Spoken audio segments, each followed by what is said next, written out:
হাজরা রোডের মোড়ে ট্রামের জন্য দাঁড়িয়ে আছি। বেলা দুপুর, বালিগঞ্জের ট্রাম আর আসে না। এদিকে ভাদ্র মাসে রোদ্দুর পিঠে চটচট করে ফুটছে আলপিনের মতো। ওই ওই এতক্ষণে কালীঘাটের পুল থেকে আস্তে আস্তে নামতে দেখা যাচ্ছে শ্রীযুক্ত ট্রামকে।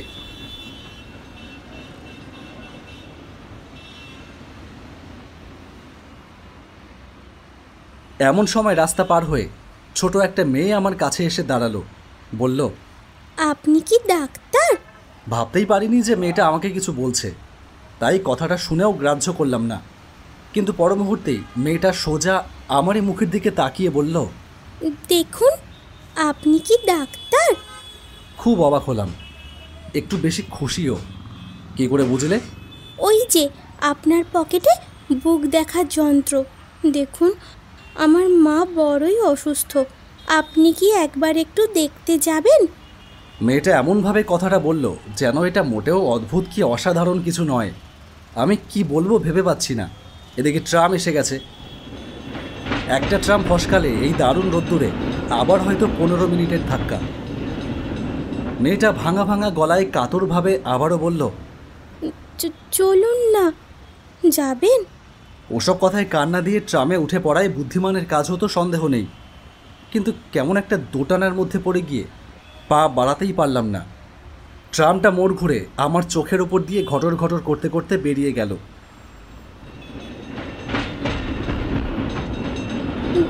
যাবেন তো? কোথায় তোমার বাড়ি?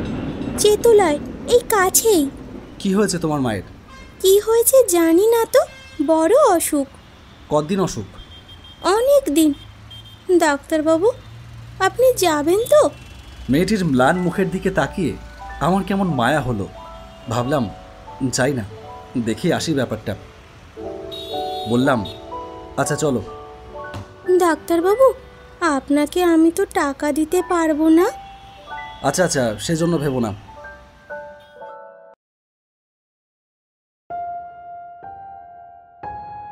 নতুন পাশ করে বেরিয়েছি।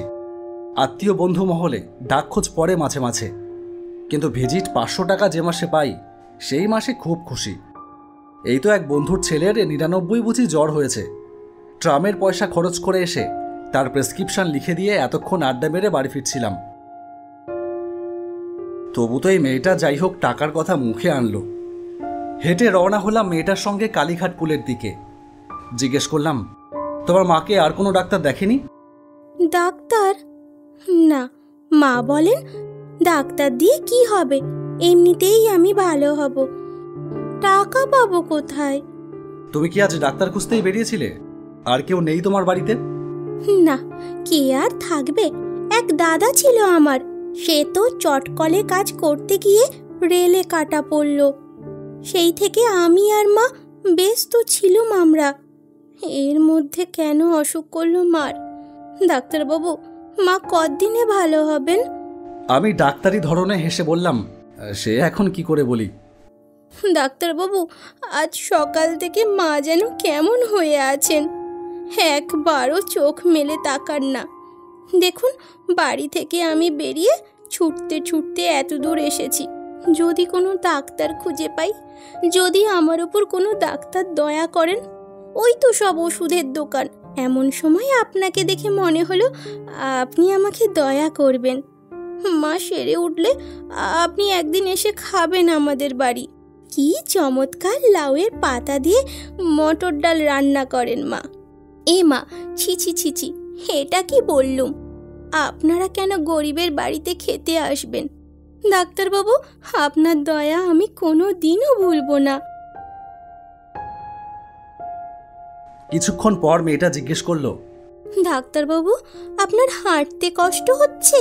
কিছু না, চলো।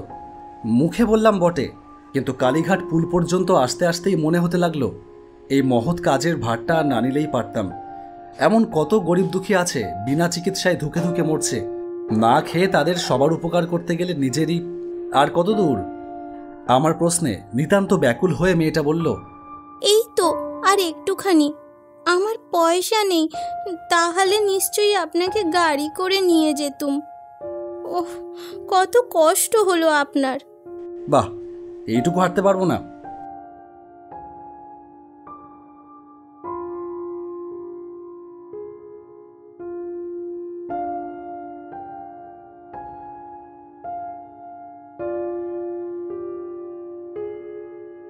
একটা অতি জীর্ণ শ্যাওলা ধরা খসে পড়া একতলা পাকা বাড়ির সামনে মেয়েটা এসে বলল, এই তো। মেয়েটা তার কানের কাছে মুখ নিয়ে ডাকল, মা, ওমা, মা। কোনো জবাব এলো না। মা, ওমা, তোমার জন্য ডাক্তার নিয়ে এসেছি, চেয়ে দেখো মা। মা, এই ডাক্তারবাবু তোমাকে ভালো করবেন। চোখ দুটো একবার পলকের জন্য খুলেই আবার বুজে এলো। একখানা হাত বুঝে একটু ওঠাবার চেষ্টা করল। অস্ফুট একটু আওয়াজ হয়তো বেরোলো গলা দিয়ে। মেয়েটা বলল, ডাক্তারবাবু ভালো করে দেখুন, মাকে আজই ভালো করে দিন। কিছু দেখবার ছিল না, আর একটু পরেই নাভিশ্বাস শুরু হবে। তবু আমরা সবসময় একবার শেষ চেষ্টা করে থাকি। তাড়াতাড়ি বললাম, তুমি একটু বসো, আমি আসছি, এক্ষুনি আসছি।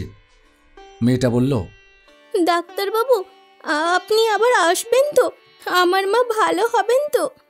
এক্ষুনি আসছি ওষুধ নিয়ে, বলে আমি বেরিয়ে গেলাম। ফেরবার সময় রাস্তাটা বোধহয় কিছু গোলমাল হয়েছিল। একটু ঘুর পথে এসে সেই বাড়িটার সামনে দাঁড়ালাম। রোদ্দুরে ছুটোছুটি করে তখন আমি কানে পি পি আওয়াজ শুনছি, কিন্তু ডাক্তারের নিজের স্বাস্থ্যের কথা ভাবার তখন সময় নয়। ভিতরে ঢুকতে ঠিক পা যেন সরছিল না। কে জানি গিয়ে কি দেখব। দরজাটা খোলা দেখেই ঢুকলাম, কিন্তু ঢুকেই স্তম্ভিত হয়ে গেলাম। তবে কি আমি ভুল বাড়িতে এলাম? না না, ওই তো সেই পুকুর, সেই সুরকির রাস্তা, ওই তো দুটো সুপুরি গাছ। 1.5 ঘন্টা আগে এই ঘরটাতেই তো এসেছিলাম মেয়েটার সঙ্গে। কিন্তু মেয়েটাই বা কোথায়? আর তার মুমূর্ষ মাই বা কোথায় গেল? ঘরের জিনিসপত্র অবশ্য খুব কমই ছিল, কিন্তু যে কটা ছিল সে কটাই বা গেল কোথায়?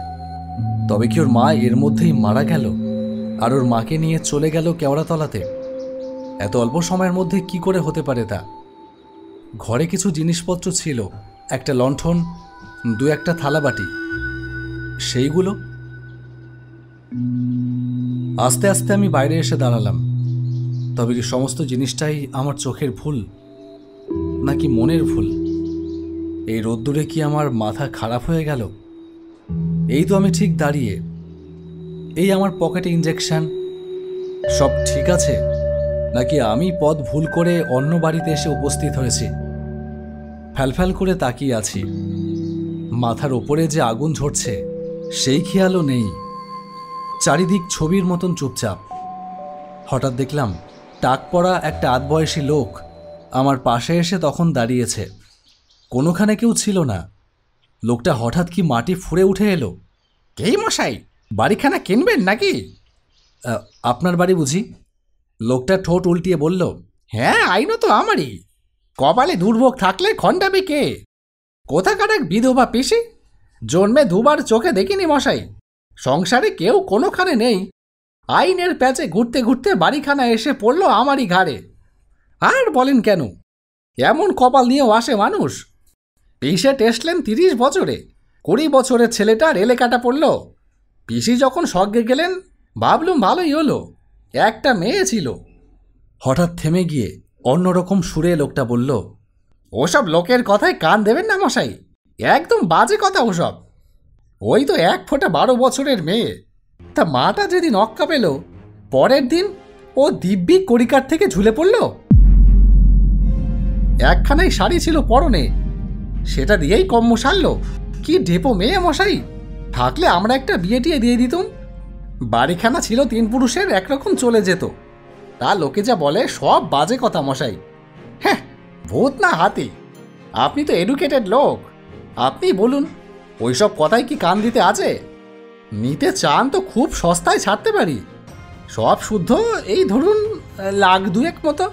আচ্ছা, হরে দরে 1.5 লাখই দেবেন যান। জলের দরে পাচ্ছেন, জমিটুকু তো রইল। আপনি ইচ্ছে মতো বাড়ি বানিয়ে নেবেন খন। অতি ক্ষীণ স্বরে আমি জিজ্ঞেস করলাম, কদিনের কথা এটা? কোনটা? এই পিসির? তা 2 বছর হবে। পিসির জন্য কোনো ভাবনা ছিল না মশাই। মেয়েটার জন্যই বাড়িটার এমন বদনাম হয়েছে যে 1,000 টাকাতেও কেউ ভাড়া নেয় না। এদিকে ট্যাক্সের টাকা তো গুনতে হচ্ছে মশাই আমাকেই। কি যে বিপদে পড়েছি, গিলতেও পারি নে, উপড়াতেও পারি নে। আমি গরিব মানুষ, আমার উপরে এ জুলুম কেন বলেন দেখি? থাকি কাছড়া পাড়ায়, রোজ রোজ তো এসে আর বাড়ি তদারতি করতে পারি না, সে উপায় তো নেই। আপনি নিন না বাড়িটা কিনে। আচ্ছা আচ্ছা, কি দাম দেবেন আপনি বলেন না। আমার পায়ের তলা থেকে যেন মাটি সরে যাচ্ছে ক্রমশ। তাহলে একটু আগে যে বাচ্চা মেয়েটা আমাকে তার সঙ্গে ডেকে নিয়ে এলো তার মায়ের চিকিৎসা করবার জন্য, সে কে? আর তার মাই বা কে? আর আর তারা গেলই বা কোথায়? আমি পেশায় একজন ডাক্তার, মেডিকেল সায়েন্স ছাড়া আমার কাছে বাকি সব মিথ্যে। নিজের মনকেও যেন বিশ্বাস করাতে পারলাম না যে আমি ভূত দেখলাম, তাও এই দিনে দুপুরে। তোমারও কি স্বপ্ন অ্যানিমেশন শিখে এরকম কার্টুন ভিডিও বানানো? তুমিও কি এরকম কার্টুন ভিডিও বানিয়ে সফল ইউটিউবার হতে চাও? তাহলে আর চিন্তা নয়, তোমাদের জন্য আমরা নিয়ে এসেছি 2D অ্যানিমেশনের মাস্টার কোর্স। পিঞ্জিরা অ্যানিমেশনের এক্সপার্ট অ্যানিমেটরদের কাছ থেকে অ্যানিমেশন শিখতে এখনই যোগাযোগ করো নিচে দেওয়া হোয়াটসঅ্যাপ নাম্বারে। এখন অফলাইনের পাশাপাশি অনলাইনেও ক্লাস চলছে, তো যারা ইন্টারেস্টেড অবশ্যই আমাদের দেওয়া হোয়াটসঅ্যাপ নাম্বারে যোগাযোগ করো। বাই দ্য ওয়ে, এটা হ্যালো হাই করার নম্বর নয়। তো যারা অ্যানিমেশন শিখে সিরিয়াসলি কেরিয়ার গড়তে চাও তারাই একমাত্র যোগাযোগ করো। ধন্যবাদ।